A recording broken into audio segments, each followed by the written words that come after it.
Hello everyone, welcome to Bugda education. आज की इस वीडियो में हम लोग डिस्कस करेंगे 8th मैथमेटिक्स का काफ़ी important chapter squares and square roots. Square and square roots काफ़ी इंपॉर्टेंट चैप्टर है किसी भी बोर्ड्स के लिए, सीबीएसई, आईसीएसई और स्टेट बोर्ड्स के लिए। आज की इस वीडियो में डिस्कस करेंगे introduction and properties of square numbers. So start करते हैं। सबसे पहले हम लोग समझते हैं स्क्वायर्स क्या होंगे। तो स्क्वायर के लिए आप लोगों को पता है, अपने एक्सपोनेंट भी पढ़ा है कि किसी भी नंबर को अगर मैं सेम नंबर से मल्टीप्लाई कर देता हूँ सो ये बन जाता है 12 की पावर 2। तो ये जो पावर 2 है 12 की पावर 2, इसी को हम लोग स्क्वायर कहते हैं। तो इसके लिए लिखते हैं स्क्वायर ऑफ 12। आप इसकी वैल्यू भी लिख सकते हैं। 12 को 12 से मल्टीप्लाई करने पर 144 आता है। तो किसी भी नंबर के स्क्वायर का मतलब आप उसी नंबर को सेम नंबर से ही मल्टीप्लाई कीजिए। एक और एग्जांपल लेते हैं, जैसे 5 को 5 से मल्टीप्लाई किया, that is 5 square.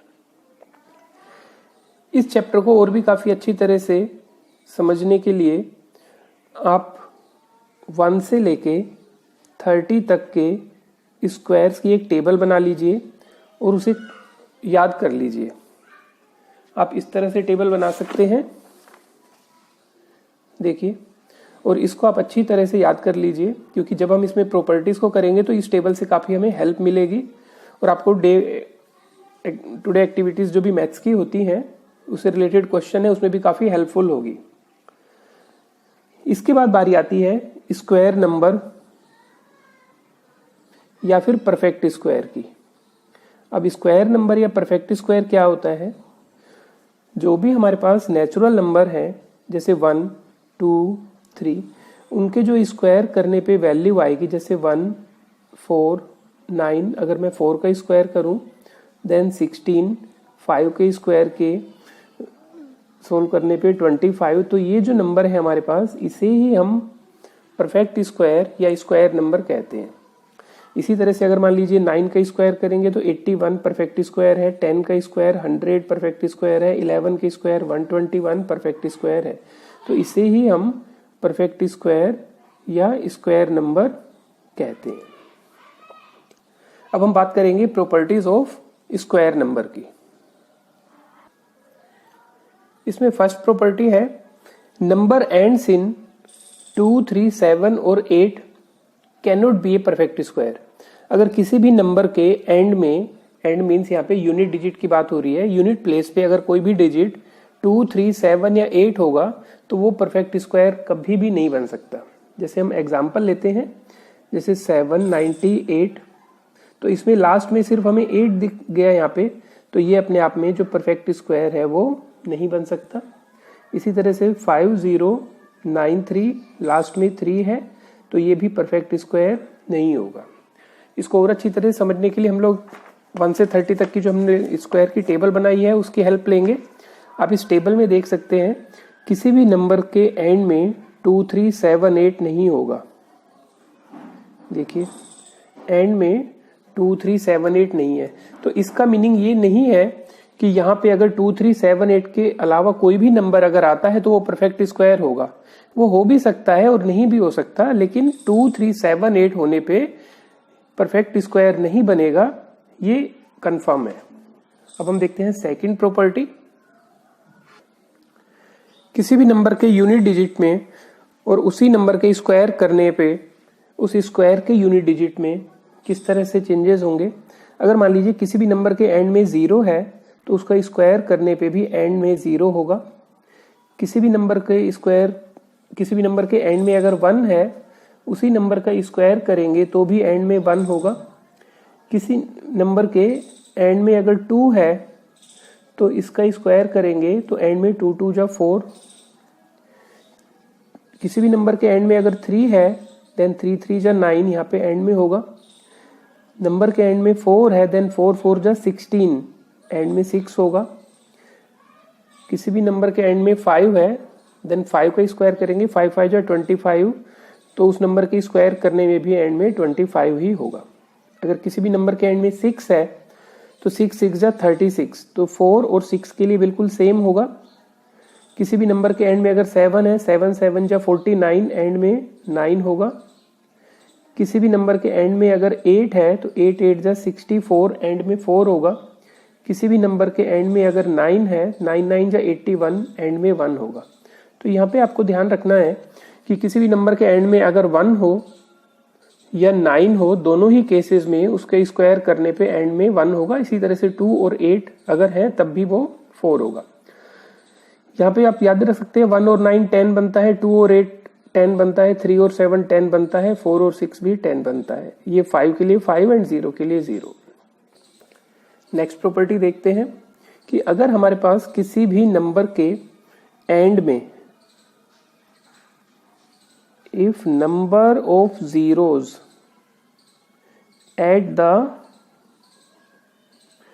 end are odd, किसी भी नंबर को हम लें उसके एंड में जो नंबर ऑफ जीरोज है वो ऐड है, then number can not be a perfect square. इसको हम समझने के लिए देखेंगे, जैसे मान लीजिए 4 है तो 400 की हम बात करें तो 400 जो है वो 20 का स्क्वायर बन जाएगा, क्योंकि यहाँ पे 2 जीरो है। लेकिन अगर यहाँ पे 4000 है तो यहाँ पे नंबर ऑफ जीरोज 3 है, तो ये जो अपने आप में परफेक्ट स्क्वायर ही नहीं होगा। आप यूं भी समझ सकते हैं कि किसी भी नंबर के एंड में अगर 0 है तो यहाँ पे 0 आएगा। जैसे मान लीजिए 10 है तो अगर मैं 10 का स्क्वायर करूंगा तो 100 होगा, क्योंकि यहाँ पे सिंगल 0 है तो यहाँ पे डबल हो जाएगी, क्योंकि 10 स्क्वायर का मीनिंग ही बनता है 10 मल्टीप्लाई 10। अगर मैं यहाँ पे 2 0 लेता हूं तो इसका स्क्वायर करने पे इसका मीनिंग होगा 100 मल्टीप्लाई 100, तो यहाँ पे 2 0 होने पे यहाँ पे 2 0 2 टाइम्स आई, तो यहाँ पे नंबर ऑफ जीरोस जो होंगे वो 4 होंगे। इसी तरह से अगर मैं 3 0 लेता हूं तो यहाँ पे 1000 मल्टीप्लाई 1000 3 0 एंड 3 0 6 0 हो गए। तो यहाँ पे किसी भी तरह से हमारे पास 5 zeros 3 zeros नहीं बन पा रहे हैं, हमारे पास हमेशा इवन नंबर ऑफ जीरोस बनते हैं। दैट मीन्स अगर ओड नंबर ऑफ जीरोस किसी भी नंबर के एंड में है तो वो परफेक्ट स्क्वायर नहीं होगा। Square of odd number is odd and square of even number is even. तो यहाँ पे अगर हम लोग देखें, जैसे 5 का स्क्वायर है 25, 5 ओड नंबर है, स्क्वायर किया तो odd. 7 square is 49, 7 odd number है तो 49 भी ओड। इसी तरह से इवन के लिए 4 स्क्वायर इज 16, ये इवन नंबर है, स्क्वायर करने पर भी even. 8 square is 64, 8 even number and 64 भी इवन नंबर। तो इस प्रॉपर्टीज को हम समझ सकते हैं कि किसी भी नंबर का अगर हम स्क्वायर करेंगे तो इवन के लिए इवन का स्क्वायर करने पे इवन होगा एंड ओड का स्क्वायर करने पे ओड होगा। इस प्रॉपर्टीज में हमें 2 कंसेक्यूटिव नंबर्स गिवन है, उनका स्क्वायर है, उनके बीच में कितने नंबर्स होंगे वो हमें फाइंड आउट करने हैं। जैसे मान लीजिए 4 एंड 5 2 कंसेक्यूटिव नंबर हैं, इनका स्क्वायर किया तो हमें इनके बीच में कितने नंबर्स होंगे वो हमें फाइंड आउट करना है। इसको अगर हम सिंप्लीफाई करें तो यहाँ पे देखिए 17, 18, 19, 20, 21, 22, 23 एंड 24। तो 17 से लेकर 24 तक हमारे पास 8 नंबर्स हैं। तो इस तरह से अगर आपसे पूछा जाए, ये तो काफी इजी क्वेश्चन था 4 एंड 5, अगर आपसे पूछा जाए यहाँ पे 81 स्क्वायर एंड 82 स्क्वायर, इनके बीच में कितने नंबर्स हमारे पास होंगे। 100 स्क्वायर एंड 101 स्क्वायर, इनके बीच में कितने नंबर होंगे। तो इसका एक सिंपल सा मेथड है कि जो भी नंबर हमारे पास स्मॉलर है उसका आप 2 टाइम्स कर दीजिए। तो यहाँ पे देखिए, यहाँ पे हमारे पास 4 स्क्वायर एंड 5 स्क्वायर के बीच में नंबर्स पूछे गए हैं, तो हम इसका 2 टाइम्स कर देंगे 4 का। सो 8 का मीनिंग यहाँ पे है 2 मल्टीप्लाई 4। 4 यहाँ पे वही लिया गया है जो कि ये कंसेक्यूटिव नंबर्स में स्मॉलर है। इसी तरह से अगर हम 81 स्क्वायर और 82 स्क्वायर के बीच में नंबर फाइंड आउट करने चाहते हैं तो 2 मल्टीप्लाई 81 नंबर्स इनके बीच में होंगे, और यहाँ पे 2 multiply 100 numbers are between 100 square and 101 square. इसको आप एक जनरल फॉर्म में भी बता सकते हैं कि n square and n+1 square. n कोई भी आप नंबर लेंगे, n+1 उसका एक कंसेक्यूटिव नेक्स्ट नंबर हो गया। तो इनके बीच में कितने नंबर्स लाई करेंगे? सो नंबर्स 2n लाई करेंगे। जो भी n है उसका आप 2 टाइम्स कर दीजिए। Adding odd numbers from starting, इस प्रॉपर्टीज में हम लोग क्या करते हैं, ओड नंबर्स को ऐड करते हैं जो कि स्टार्टिंग मतलब 1 से स्टार्ट होगा। जैसे 1 है, इसे हम 1 लिख सकते हैं, दैट इज 1 स्क्वायर। अगर मैं यहाँ पे 2 नंबर्स लेता हूँ स्टार्टिंग से 1 and 3, तो ये बन गया हमारे पास 4। 4 can be written as 2 square. तो 2 का मतलब यहाँ पे 2 नंबर हमने स्टार्टिंग के ओड नंबर लिए हैं। 1 + 3 + 5, तो यहाँ पे ये बन गया 9। 9 मीन्स 3 स्क्वायर। 1 + 3 + 5 + 7 16। 1 2 3 4 4 नंबर लिए हैं, तो 4 स्क्वायर आप लिख सकते हैं। इसी तरह से आप मान लीजिए 1 + 3 + 5 + 7 + 9 + 11 + 13 + 15 + 17 + 19 + 21। आप इन सभी को ऐड मत कीजिए, सिर्फ काउंट कीजिए, क्योंकि ओड नंबर है स्टार्टिंग 1 से। 1 2 3 4 5 6 7 8 9 10 11। आप इसको 11 का स्क्वायर लिख दीजिए। इनका जो सम बनेगा दैट इज 121। फिर इसके बाद जो प्रॉपर्टीज है वो है सम ऑफ कंसेक्यूटिव नेचुरल नंबर्स। अब इस प्रॉपर्टी में क्या होगा,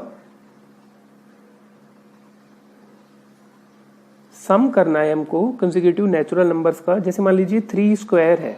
अब 3 स्क्वायर को हमको कंसेक्यूटिव नेचुरल नंबर्स के सम में लिखना है। अब हमें पता है 3 स्क्वायर का मतलब 9 है, तो 9 को हमें लिखना है 4 + 5। तो ये कंसेक्यूटिव नेचुरल नंबर्स के सम के फॉर्म में लिख सकते हैं। अब इसको याद रखने का क्या तरीका है, जो भी हमें इनका स्क्वायर करने पे आएगा 9, उसमें से आप 1 को सब्ट्रैक्ट करके 8 बना देंगे। तो एक बार आप 8 का हाफ कर लीजिए 4, और एक बार उसका नेक्स्ट। इसी तरह से अगर मान लीजिए यहाँ पे 5 स्क्वायर हो, तो हम इसको लिखेंगे 25। अब यहाँ पे 25 है, तो 25 में से हम 1 सब्ट्रैक्ट करके 24, इसका भी हाफ कर देंगे तो 12। तो इसका मीनिंग हो गया 12 + 13। तो कंसेक्यूटिव नेचुरल नंबर्स का जो सम बनेगा वो इस तरह से हम लोग बना सकते हैं। एक एग्जांपल और लेते हैं। 7 स्क्वायर इज 49। 49 में से आप 1 सब्ट्रैक्ट कीजिए 48, इसका आप हाफ कीजिए 24। तो इसे आप लिख सकते हैं 24 + 25। After that, product of 2 consecutive even number और odd number. Product of 2 consecutive even numbers या फिर ओड नंबर्स। अब इसमें हम लोग क्या करते हैं, यहां पे देखिए हमारे पास 9 × 11 है, या फिर 11 × 13, दोनों ही कंसेक्यूटिव ओड नंबर्स हैं। इनका अगर हम मल्टीप्लाई करें तो किस तरह से देखते हैं हम इसमें। सबसे पहले आप देखिए इनका सेंटर क्या है 9 और 11 में 10। आप 10 स्क्वायर कीजिए -1, तो ये बन गया 99। इनका सेंटर या मिड पॉइंट 11 + 13/2, 12 स्क्वायर -1, 12 स्क्वायर हो गया 144 -1, 143। अब इसमें कौन सा कंसेप्ट लगा उसको आप समझ सकते हैं, क्योंकि हमें पता है a² - b² is a + b and a - b। अगर हम लोग यहाँ पे कंसेक्यूटिव नंबर ले रहे हैं तो इनका जो डिफरेंस होगा, ये वैल्यू तो हमेशा 1 आएगी, तो इनका एडिशन ही बन जाएगा। इवन नंबर के लिए एग्जांपल लेते हैं। जैसे मान लीजिए 24 × 26, तो यहाँ पे भी देखिए इसका सेंटर पॉइंट बना 25। 25 का स्क्वायर -1, 625 - 1 दैट इज 624। तो इस तरह से हम लोग देख सकते हैं कि परफेक्ट स्क्वायर या स्क्वायर नंबर्स की क्या क्या प्रॉपर्टीज हैं। आप इन्हें अच्छी तरह से समझ लीजिए, क्योंकि अगर आप आगे चल के कंपटीशन की प्रिपरेशन भी करते हैं तो उसमें भी ये काफ़ी हेल्पफुल होता है। और साथ में 1 से लेके 30 तक के स्क्वायर आप अच्छी तरह से याद कर लीजिए, काफ़ी हेल्पफुल होंगे आप लोगों के लिए। इस वीडियो में इतना ही। नेक्स्ट वीडियो में हम लोग एक्सरसाइज 6.1 NCERT के क्वेश्चन स्टार्ट करेंगे। मिलते हैं नेक्स्ट वीडियो में।